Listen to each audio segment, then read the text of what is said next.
Now, the quick story is about my dad, and I'll finish with this. My dad, Yeah. Henry, he's 92. He's a Navy veteran, community physician that only worked at safety net hospitals. So this brings us back to the issue of healthcare.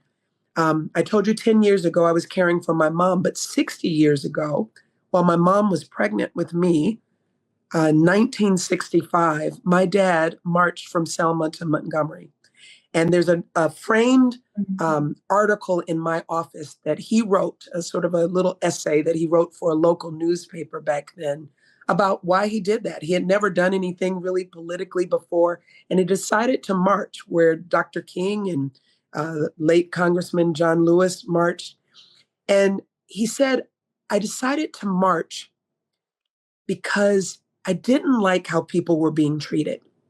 And boy, does that resonate with so many of us right now. We don't like how people are being treated. And I guess somebody must have asked him, well, what did you think you'd accomplish by marching? And my dad, Henry, said that I would stand up and be counted. I would stand up and be counted. And that is where we are right now. And it goes back to running. It goes back to enduring. It goes back to doing hard things. My dad was protesting discrimination in voting rights. He didn't know what the marching would do. He didn't know if it would lead to the Voting Rights Act or what it would do, but he knew he had to stand up and do something.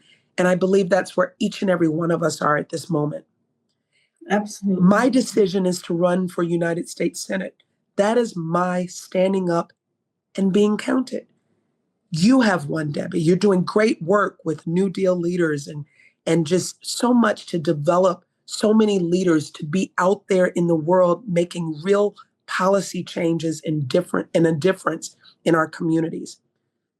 So to everyone listening, in what way are you going to stand up and be counted?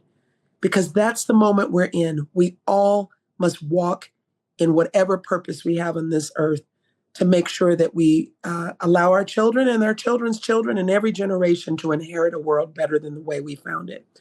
So that is my connection. It's not just the running, it's also in my DNA. My dad, Henry, who said he would stand up and be counted. And I carry that with me every single day.